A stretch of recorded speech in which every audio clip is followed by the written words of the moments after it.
새해 목표를 향하여, 푯대를 향하여 다름질하는 저와 여러분 되었으면 좋겠다 해서 오늘 신년 들어 두 번째 메시지를 전하게 됩니다. 우리 서로 한번 오래간만에 몇 분이 새로 오셨는데요, 한번 인사합시다. 새해도 잘 되고 잘 될 줄로 믿습니다. 서로 인사합시다.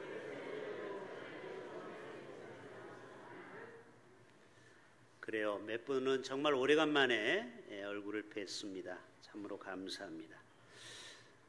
지난주에는 제가 주보에다가 새해 변화돼야 될 나의 결심, 가정에서 변화, 직장에서 변화, 교회에서 변화, 사회생활에서 변화, 이거를 적어보자고 했는데요. 자, 오늘 주보를 한번 보시길 바랍니다. 자, 주보를 보면 유임 목사 칼럼에서 새해 나의 목표를 적어보세요, 이렇게 나와 있죠. 자, 펜을 꺼내 보시길 바랍니다. 자, 교회 올 때는 꼭 펜을 가지고 다니시면 좋아요. 자, 꺼내서 신앙생활에서의 나의 목표, 내가 올해 성경 일독을 하겠다든지 하루에 기도를 1시간 이상 하겠다든지 요거를 한번 적어보시길 바랍니다. 두 번째로는 가정에서의 나의 목표, 가정에서 내가 정말 도움되는 사람이 되겠다, 분리수거도 도와주고 또 함께 가사분담을 하겠다, 이런 목표를 적어보시고요. 세 번째, 직장 생활에서 내가 30분 일찍 출근해서 우리 동료들에게 쓰레기통을 비운다, 이런 섬김을 내가 한번 목표로 세워보시길 바랍니다. 마지막 네 번째, 사회생활에서의 목표가 한번 정해보세요. 내가 먼저 다가가서 인사하고 악수하고 인사를 먼저 하겠다, 이런 거 적어볼 수 있었겠죠. 다 적으셨습니까? 자, 못 적은 거는 집에 가서 마무리해서 꼭 이렇게 냉장고에 붙여놓고 올해 여러분 목표를 한번 성취를 해보시길 바랍니다. 여러분, 이제 여기를 주목하시면 되겠습니다. 목표가 없는 삶은 나침판 없는 배와 같다고 했습니다. 자, 지금은 내비게이션 항법으로 배를 다 비행기를 운행하지만 옛날에는 오직 나침판만 보고 동서남북을 보고 방향을 따라가죠. 목표 없는 인생은 나침판과 같아요. 어디로 가는지 목표가 없다라는 거예요. 그래서 여러분, 항상 우리는 오늘의 그날의 목표, 또 그달의 목표, 올해의 목표를 항상 우리는 생각을 하고 사셔야 됩니다. 목표를 이루기 위해서는 5가지 요소가 필요하다고 그래요. 목표는 구체적으로 해야 돼요. 예를 들어서 아름다워지고 싶다, 그건 너무 추상적이에요. 예를 들어서 몸무게를 내가 다이어트를 하겠다든지 구체적이어야 돼요. 그리고 측정이 가능해야 돼요. 너무 허무맹랑한 목표는 이게 내가 이룰 수가 없어요. 구체적이고 측정이 가능해야 돼요. 그리고 달성도 가능해야 돼요. 그리고 현실적이에요. 예를 들어서 내가 달나라에 갔다 오겠다, 이거는 현실적이지 않죠. 또 기한을 정해놔야 돼요. 내가 죽을 때까지 하겠다, 그러면 너무 긴장감이 없어요. 내가 올해 한 해는 내가 성경을 꼭 일독을 한다든지 성경 필사를 신약은 내가 하겠다든지 이렇게 올해 한 해 측정이 가능해야 된다고 그럽니다. 저는 푯대를 향하여 어떤 목표를 가졌는가? 저는 333을 한번 잡아봤어요. 자, 첫째, 여러분이 3 해보세요. 자, 첫째, 자, 저는 하루 3번씩 올해 기도하려고 합니다. 다니엘이 하루 3번씩 기도한 것처럼 하루에 1시간씩, 새벽에 1시간 기도, 저녁 기도 1시간, 낮에 1시간, 3시간을 내가 한번 기도하리라. 이건 저의 목표예요. 여러분도 좋으면은 30분도 좋으니까 한번 해보세요. 두 번째로는 성경 구절을 하루 3구절씩 암송하리라. 어렵진 않죠? 하루 3구절. 아침밥 먹고 1구절, 점심 1구절, 저녁 1구절. 어렵지 않죠? 그럼 1년이면 1000구절입니다. 여러분, 그러면 내년에 여러분이 성경 박사가 될 수 있어요. 마지막 세 번째, 하루 3명에게 복음을 전한다. 아니, 등록시키라는 게 아니고 전도, 복음을 전하라는 거예요. 어려워요, 쉬워요? 어렵지 않아요. 그렇죠? 그냥 예수 믿으세요, 예수 믿으면 행복해요, 대흥교회 한번 나가보세요, 이렇게 3명에게 복음을 전하라는 거예요. 그리고 하루 성경 구절 3절 정도를 암송해 보세요. 그리고 하루 3번씩 기도해 보세요. 제가 333 목표를 저는 잡아봤어요.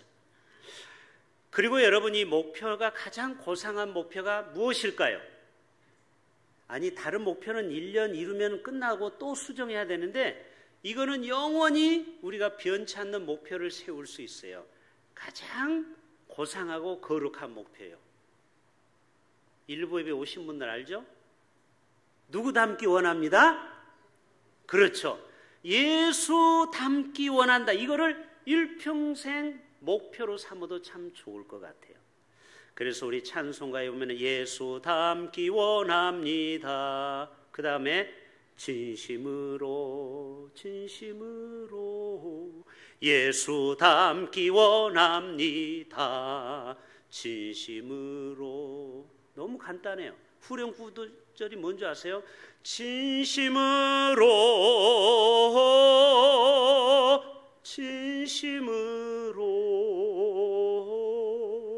예수 닮기 원합니다.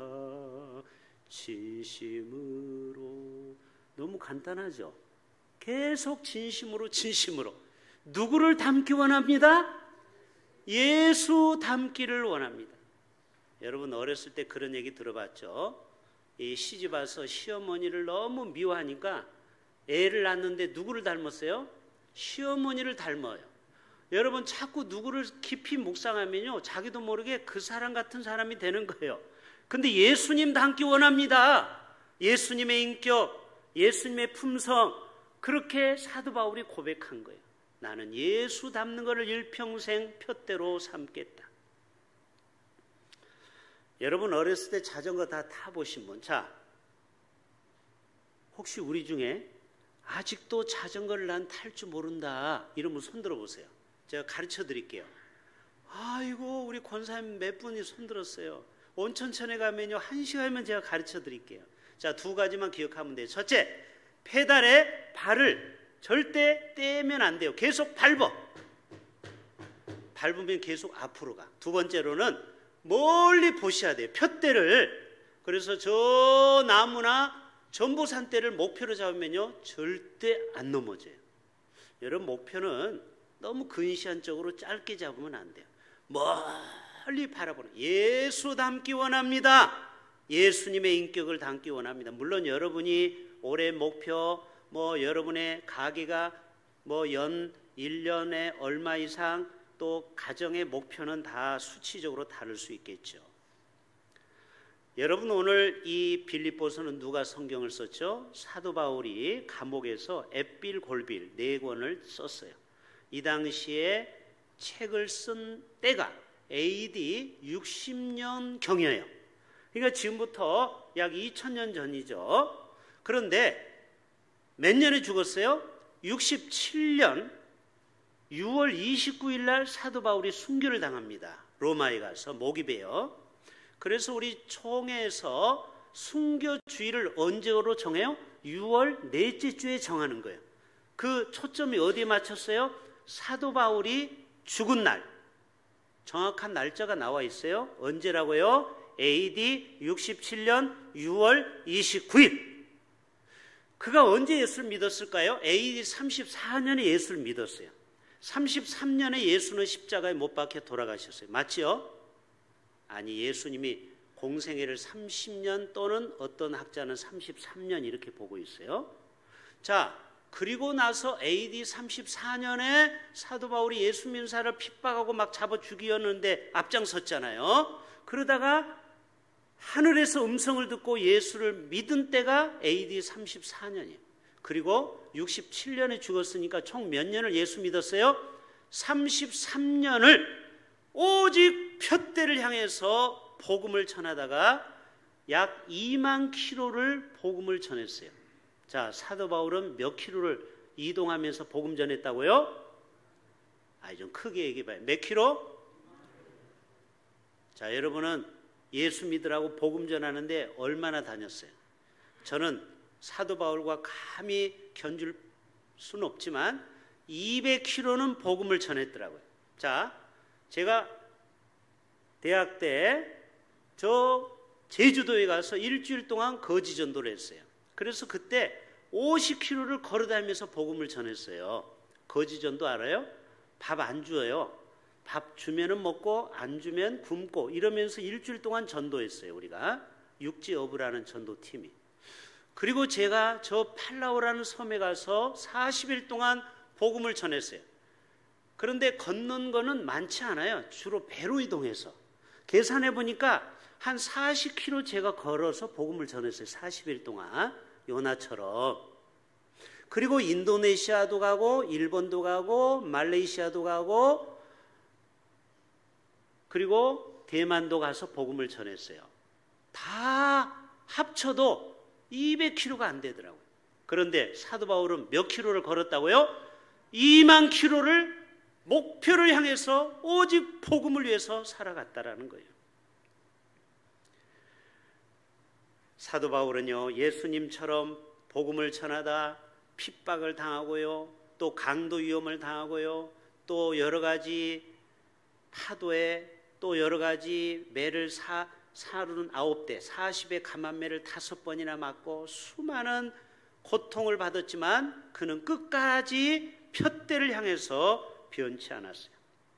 그가 이렇게 고백합니다. 고린도전서 9장 24절에 그때 고대 그리스에서 마라톤 경기가 시작이 됐어요. 그때 42.195km를 달리는데 많은 사람이 운동장에서 다름질하는데 상을 받는 사람은 딱 몇 명이다? 한 명이다. 우리나라의 송기정 선수 알죠? 일본 일장기를 달고 갔잖아요. 그래서 창피해서 일장기에다가 이 꽃을 가렸잖아요. 여러분 아무리 마라톤을 해도 상 얻는 자는 딱 한 명이에요. 여러분 우리의 인생의 푯대를 향해서 다름질할 때 절대 우리는 좌로나 우로나 뒤로 보지 말고 앞을 향해서 나아가야 돼요. 너희도 상을 받도록 이와 같이 다름질하라. 따라서 해볼까요? 너희도 상을 받도록 이와 같이 다름질하라. 자, 여러분 상 많이 받았어요? 자, 나는 도지사 시장상 받아봤다. 장관상 여기 있죠? 대통령상 여기 있죠? 예, 그것도 참 대단하죠. 장관상, 대통령상 받는 것도. 그런데 사도 바울은 하나님께 예수 그리스도에게 상 받기를 위해서 다름박질하라고 말하고 있어요. 그러면서 25절에 우리가 푯대를 향해서 나아갈 때 한 가지 주의점을 이야기하고 있어요. 이기기를 다투는 자마다 모든 일에 절제하나니. 우리가 목표를 세웠으면 절제하지 않으면요 목표를 이룰 수가 없다라는 거예요. 그들은 썩을 승리자의 관을 얻고자 하되 우리는 썩지 아니할 것을 얻고자 하노라.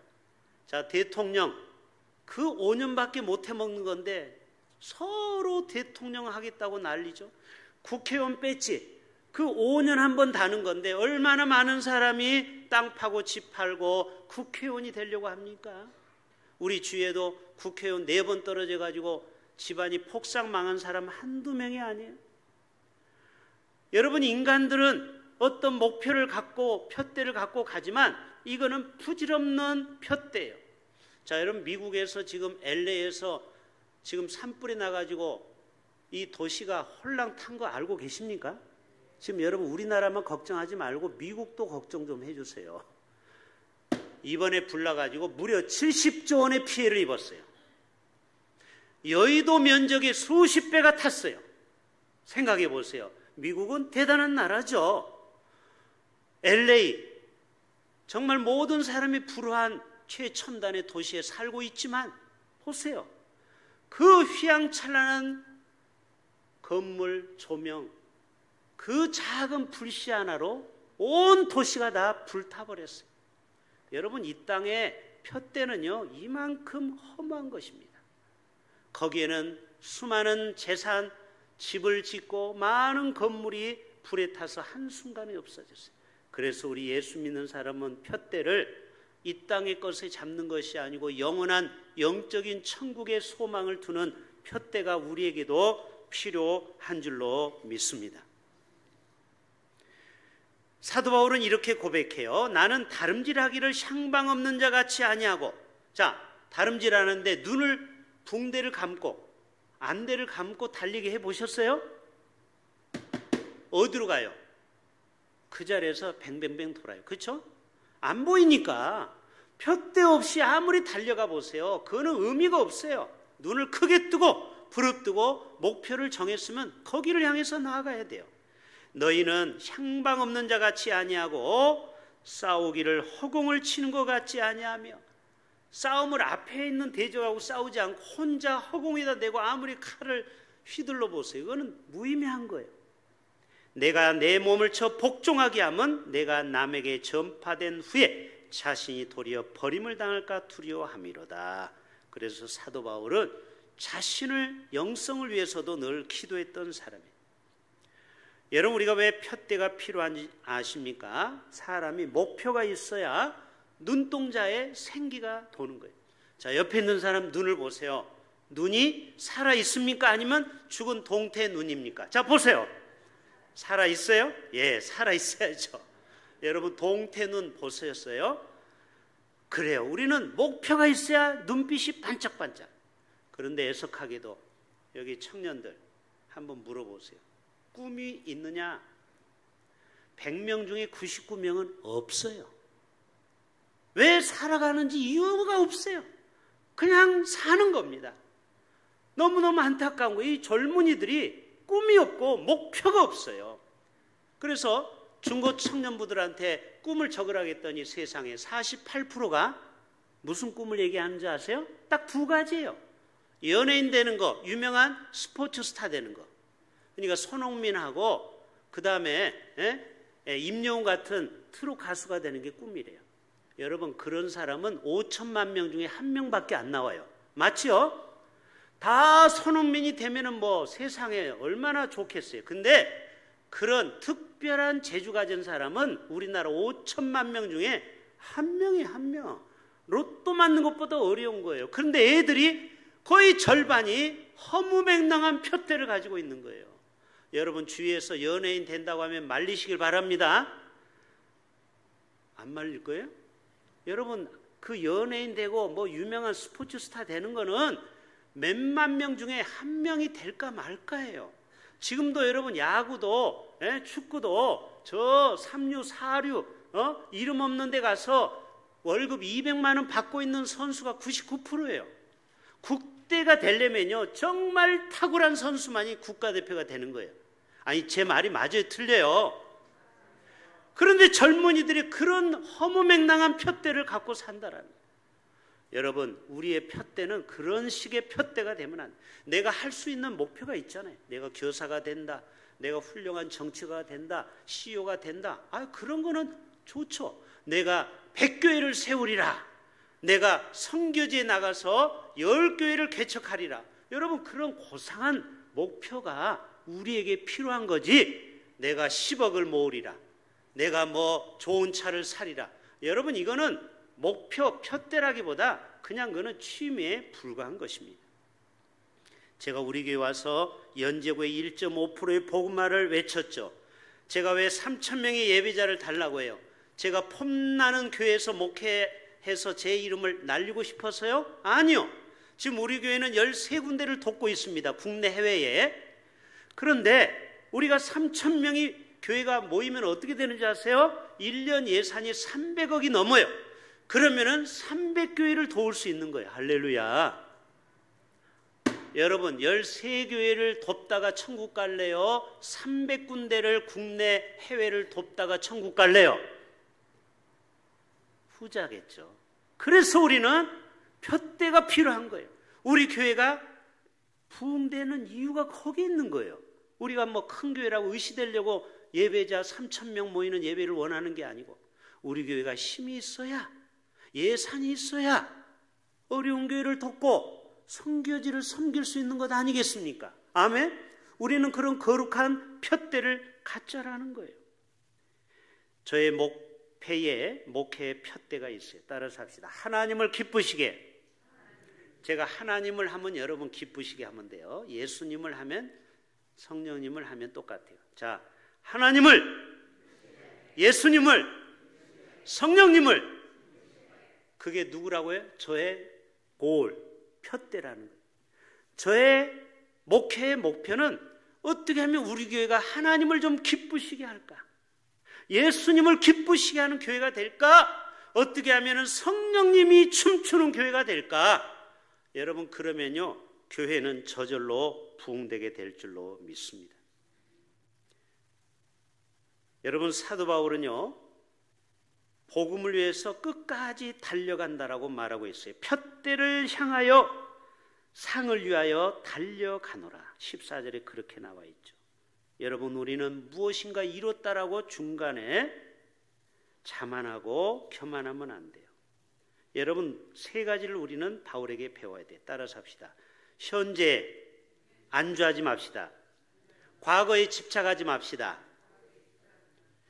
미래를 기대하기보다 하나님을 믿고 나아갑시다. 요 세 가지만 말씀드리고 마칩니다. 첫째, 현재 안주하면은요, 절대 우리가 푯대를 향해서 나아갈 수 없어요. 아브라함이 75세에 부르십니다. 아브라함아, 아브라함아, 너의 고향과 친척 아비 집을 떠나 내가 너에게 지시할 땅으로 가라. 여러분, 75세 그 나이에 새로운 데로 가서 무엇인가 하라고 할 때 얼마나 주저함이 있겠어요. 그러나 그는 푯대를 새로운 제2의 이모작으로 과감하게 떠난 삶을 살았던 거예요. 저도 부산으로 온 게 벌써 10년이 지났죠. 여러분, 저는 부산에 아무도 아는 사람이 없습니다. 그러나 하나님의 부르심에는 분명히 뜻이 있기 때문에 저는 왔어요. 결국 아브라함에게 어떻게 했어요? 내가 너로 큰 민족을 이루고 내게 복을 주어 내 이름으로 창대하게 하리니 너는 복이 될지니라. 여러분, 믿음의 사람은 현재 안주하지 않는 삶이에요. 제가 어제 너무 반가운 전화 한 통을 받았어요. 제가 15년 전에 춘향교회 담임 목회할 때 30대 젊은 귀농자가 왔어요. 보통 귀농자는 50대, 60대인데 세상에 30대 젊은 부부가 온 거예요. 저 명성교회에 나갔던 청년이, 물론 결혼해가지고 애가 이제 2살, 3살이에요. 그래서 2억 원을 가지고 춘향이 와서 1억 원은 2층 집, 그림 같은 집을 짓고 1억 원은 농기구 사고 사과 농사를 짓는 거예요. 그런데 이 청년이 어느 날 폴리텍 대학을 나가기 시작했어요. 여러분, 폴리텍 대학은 뭔지 알아요? 국가에서 공짜로 가르쳐 주는 거예요. 여러분, 주위에 꿈이 없는 청년들이 있으면 폴리텍 대학을 보내세요. 국가에서 100% 무료예요. 거기서 자동차 정비를 배운 거예요. 여러분, 농사꾼하고 자동차 정비하고 좀 안 맞죠? 그런데 이 청년이 세월이 지나가지고 지난주에 부산으로 이사를 왔다라는 거예요. 그런데 폭스바겐 외제 자동차 서울에서 부산 지사장으로 왔다라는 거예요. 다음 주에 우리 교회 오기로 했어요. 젊은 부부예요. 엄태진 집사, 김선옥 집사예요. 우리 교회 찬양대 지금 세우려고 꼬시고 있어요. 이제 큰 교회 가지 말라고 해서 제발 수영로 교회 가지 말고 우리 교회 오라고. 여러분, 기도해 주세요. 다음 주에 오시면 여러분 어떻게 해서 구워 삶아야 돼요. 팍팍 삶아가지고 우리 교회 지금 젊어요. 지금 나이가 잘해야 40대 후반에서 50대 초반이에요. 안수 집사님이신데요. 여러분, 이분은 사과 농사를 짓기 위해서 젊은 30대의 서울을 과감하게 버리고 그 춘향 시골로 왔어요. 그러다가 또 자기는 꿈을 이루기 위해서 또 다른 일을 벌인 거예요. 그거는 바로 자동차 세계적인 정비를 배운 거예요. 그래가지고 외제 자동차 지사장으로 왔다라는 거예요. 폭스바겐. 여러분, 이분이 제3의 이제 장막을 이 부산에서 새롭게 시작하는데 여러분 축복해 주시고요. 여러분의 인생도 현재 안주하지 않으면은 하나님의 놀랍게 우리를 사용하여 주실 줄로 믿습니다. 34살 때 27년 전에 저희 둘째 처제가 미국으로 떠났죠. 그리고 27년이 흘렀고 이제 올해 드디어 한국에 영구 귀국을 하게 됩니다. 그래서 가능하면 우리 교회도 와서 좀 봉사하라고 했는데요. 어떻게 될지 모르겠어요. 여러분, 미국으로 떠났지만 다시 한국으로 와서 새로운 제2의 제3의 인생을 살아가고 또 앞으로 우리 교회에서 바이블 스쿨을 열면 얼마나 좋겠어요. 미국에 30년 살았으니 다름이 얼마나 좋겠어요. 여러분, 하나님께서는 현재에 안주하지 말고 우리의 삶을 다이나믹하게 오늘 또 역사하고 푯대를 향해서 나아가도록 우리를 이끌어 주시는 줄로 믿습니다. 바울은 두 번째 따라서 합시다. 과거에 집착하지 말라. 자, 바울이 얘기했죠. 나는 뒤에 있는 것을 바라보지 말고 뒤에 있는 것을 잊어버리고, 따라서 합시다. 뒤에 있는 것을, 13절에 그렇게 나와 있죠. 잊어버리고 앞에 있는 것을 잡으려고. 여러분, 사람은 다 아픔이 있어요. 어떤 사람이 트라우마 때문에 평생 인생이 꽃을 못 피는 사람이 있어요. 가정에 아픔이 있는 사람이 있고요. 또 교회에서 상처받은 사람도 있고요. 또 이 나라의 민족의 아픔 때문에 고통받고 있는 사람이 있어요. 그러나 여러분, 예수 믿는 사람은 그거를 초월할 수 있어야 돼요. 예수님은 십자가에서 우리의 모든 죄와 저주를 담당하셨습니다. 그가 찔림은 우리의 허물 때문이요, 그가 상함은 우리의 죄와 죄악 때문이라. 그가 징계를 받음으로 우리는 평화를 누리고 그가 채찍에 맞음으로 우리는 나음을 받았도다. 혹시 여러분의 인생을 뭔가 하려고 하는데 자꾸 마귀가 우리에게 실패와 좌절의 생각을 갖다 줍니까? 이거는 마귀의 생각입니다. 여러분, 속으면 안 돼요. 마귀는요, 우리가 자꾸 실패하고 좌절을 경험한 사람에게 뇌의 구조를 안 된다는 강한 부정적 사고에 사로잡히게 합니다. 그래서 이런 사람은 목표가 없어요. 꿈이 없어요. 그냥 될 대로 되라는 식으로 인생을 살아가요. 자포자기예요. 이것이 마귀의 고도의 전략입니다. 그러나 여러분, 제발 마귀의 소리에 귀를 기울이시면 안 됩니다. 하나님의 꿈은 뭐냐? 새로운 땅에, 사막에 강을 내고, 아멘, 그리고 사막에 강을 내고 길을 내시는 분이 하나님이시죠. 하나님은 우리가 하나님의 꿈을 꾸고 미래를 향해 힘차게 뻗어나가기를 원하시는 것입니다. 2025년 새해 을사년 푯대를 향하여, 고를 향하여 나아갑시다. 과거의 망상에 사로잡히지 말고 예수 안에서 하나님이 위에서 부르신 부름의 상을 위하여 쫓아가는 저와 여러분 되시기를 주님의 이름으로 축복합니다. 하나님 아버지,